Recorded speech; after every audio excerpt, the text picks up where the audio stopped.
ছোট্ট ছোট্ট বেবিগুলো যখন হাতে ফোন নিয়ে স্ক্রল আপ ডাউন করে, আমি না জাস্ট এটা মানতে পারি না, নিতে পারি না। এত আমার দেখে বিরক্তি লাগে বা রাগ হয় বাচ্চাগুলোর প্রতি, অবশ্যই না, অবশ্যই বড়দের প্রতি, যারা ফোনটা খুব সহজেই বাচ্চাদের হাতে ফোনগুলো দিয়ে দিচ্ছে। তো আমি প্রথম থেকেই এটা কখনোই চাইতাম না যে আমার সোনামা ফোন অ্যাডিক্টেড হয়ে যাক, বা ওকে ফোনটা আমি কোনো কিছু ভোলাতে ওকে, বা কান্না করছে বা খাওয়ানোর সময় ওকে আমি ফোন দেখিয়ে এগুলো করাবো, ফোন দেখিয়ে দেখিয়ে খাইয়ে দেবো, আমার কাজটা তাড়াতাড়ি হয়ে যাবে।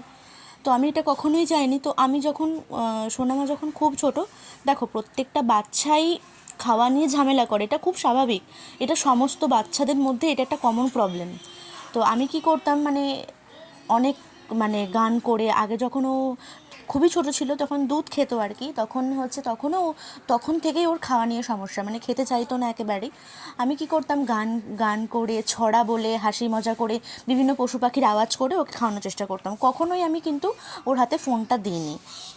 তো অনেক বাবা মাদের আমি বলতে শুনেছি যে আমার বাচ্চা তো ফোন ছাড়া খায়ই না, এখানে কিন্তু বাচ্চাটাকে দোষারোপ করা হয়, কিন্তু আমার মনে হয় বাচ্চাটার কিন্তু এখানে কোনো দোষ নেই, তাই না? ওকে ছোট থেকে যেমন করে দেখানো হবে, শেখানো হবে, ও কিন্তু সেটাই শিখবে। বাচ্চারা মাটির তালের মতো, তাই না? আমরা ওকে যেমন রূপ দেব ও তেমনই আকার ধারণ করবে, তাই না?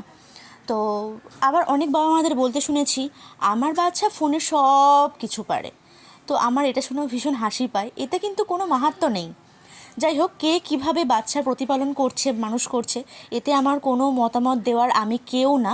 আমি জাস্ট আমার কথাটা বললাম। আমি আমার সোনামাকে কখনোই ফোনের অভ্যাসটা করাইনি, ও ফোন ছাড়াই ও খেয়ে নেয়।